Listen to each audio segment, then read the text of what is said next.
प्रातः स्मरणीय पूज्य पथिक जी महाराज ने इस पद में 5 बात कही। जिसके हम अधिकारी नहीं हैं उसकी प्राप्ति के लिए जुगाड़ न लगाएं। 1, कदाचित जुगाड़ लगा के ले लिए तो उसका फल भोग हमको ही भोगना होगा। 2, जीवन में बन सके तो किसी का उपकार करें, अपकार कदापि न करें, क्योंकि अपकार का फल भी होगा और उसको भी खाना अपने को पड़ेगा। 3 बात, प्रेम करना है तो जगत में व्यवहार करें और प्रेम परमात्मा में करें।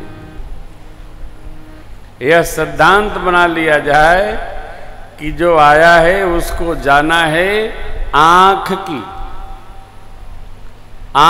की वासना, कान की वासना, नासिका की वासना, रसना की वासना, त्वक की वासना, ये जितनी ज्ञानेंद्रियां हैं इनमें जो वासनाएं हैं धीरे धीरे शमन को प्राप्त हों।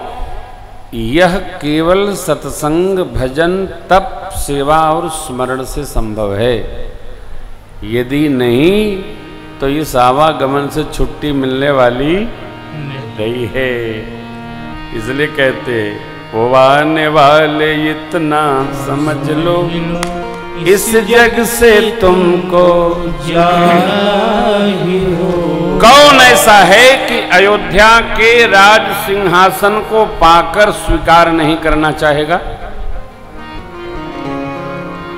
धर्म की प्रतिमूर्ति भरत भैया कहते हैं अयोध्या का राज सिंहासन पूज्य पिताजी ने हमको संकल्पित किया ही नहीं, तो वो तो राम जी को संकल्पित किए थे। यदि भरत जी अयोध्या जी के राज सिंहासन पर विराजमान हो जाते गुरु आज्ञा मानकर, तो क्या होता? समाज ये कहता अनाधिकार। ये समाज भी अद्भुत है साहब, लोगों का क्या कहना किसी भी प्रकार से चलने देने वाले नहीं। अच्छा करो तो उत्पात, बुरा करो तो कोई बात ही नहीं है। किस बात को व्यक्ति अच्छा कहेगा इसकी कोई परिभाषा नहीं है। सबकी अच्छाई बुराई की अपनी निज निज परिभाषा है। भरत जी संभाल लेते, गुरु जी ने कह दिया है राय राजपद तुम कहूं देना, पिता बचन फुर चाहिए। भरत जी संभाल लेते, गुरु जी ने कहा है ना। भरत जी क्या कहते? देखे बिन रघुनाथ पद, जिय के जरनी। केवल श्री सीताराम जी ऐसा कहेंगे कि मेरी सम्मति नहीं है, नहीं तो जगत क्या कहेगा हम उसकी चिंता भी नहीं करते। जो जो लोग जाने के लिए रचना में आ गए, तैयारी कर लिए, भरत भैया गुरुदेव के मां के सानिध्य में सबको लेकर भरत चले चित्रकूट हो रामा, राम को मनाने भरत चले चित्रकूट हो रामा, राम को मनाने, राम को मनाने, लखन को मनाने, राम को मनाने, सिया लखन को मनाने, राम को मनाने, सिया लखन को मनाने, भरत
से भसयाल हो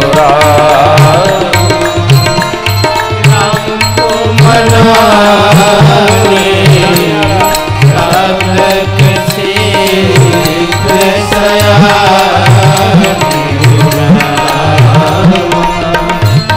राम को मनाने भरत चले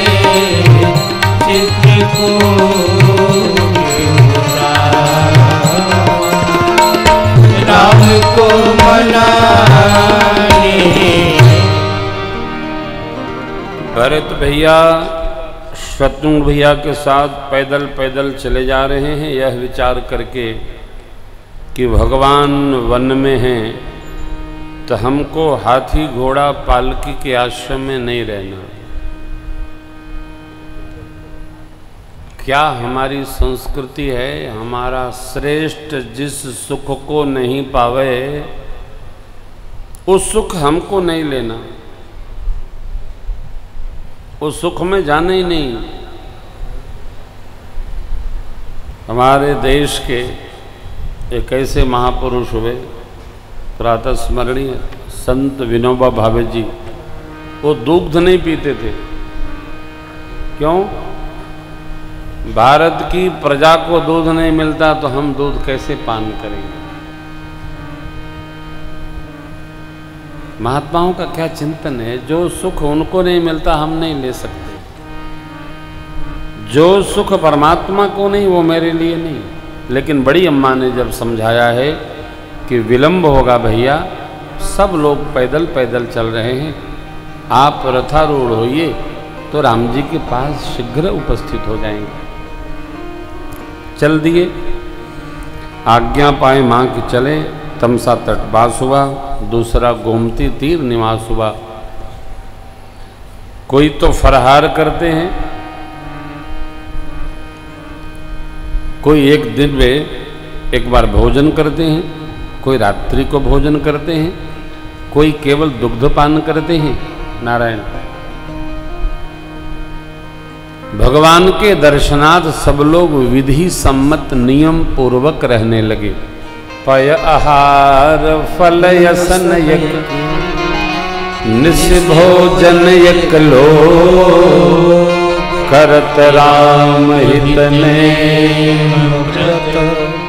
हरि हरि भूषण हो। सही तीर बास लिया गया और फिर श्रृंगवेरपुर में प्रवेश हुआ। निषाद राज गुह मिले जो भगवान के सखा हैं। निषाद राज गुह ने गुरुदेव भगवान वशिष्ठ जी, माँ, माताओं, सचिव जी सबका सुंदर स्वागत किया है। भरत जी से दंडवत करते हृदय मिले हैं। रात्रि विश्राम श्रृंगवेरपुर में हुआ है। भरत जी भगवान जिस वृक्ष के नीचे कुसा की चटाई पर विश्राम किए थे उस स्थल को प्रणाम करके परिक्रमा करते हैं। वहां मां के श्रृंगार के कुछ कनक बिंदु गिरे पड़े। भरत जी उठाए, उनका दर्शन किए हृदय लगाकर, और कल्पना में उपस्थित होते हैं कि ये अलंकरण कितने दिव्य थे जब मां के स्वरूप में अवस्थित थे, और उनसे विलग होकर इनको कैसी उदासीनता छा गई है। नेत्र झरझरा उठे। निषाद जी ने भरत जी को समझाया है कि भैया आइए बास में चलते हैं, आप किसी प्रकार की चिंता और मलिनता मन में न लाइए। जिस रात्रि भगवान यहाँ रहे हम लक्ष्मण भैया प्रभु और मां के संग में उपस्थित रहे। जब जब समय मिलता तो भगवान केवल आपका स्मरण करते। श्री अवध में जो कुछ भी हुआ है भैया जी, उसमें किसी का कोई दोष नहीं है। ये तो ब्रह्मा जी की रचना है। वस्तुतः हम जब जब उपलब्धियों को अपना मानते हैं तो अहंकार में उपस्थित होते हैं, और उपलब्धियों को भगवत कृपा मानते हैं तो संस्कार में उपस्थित होते हैं। ये न कहा जाए कि ये सब तो मैंने कर लिया, मैंने कर लिया। मैं कुछ नहीं होता है। वो मनुष्य यत्न बस करता है, परिणाम सब सरकार के हाथ में है। अब हम चाह के कुछ नहीं कर सकते।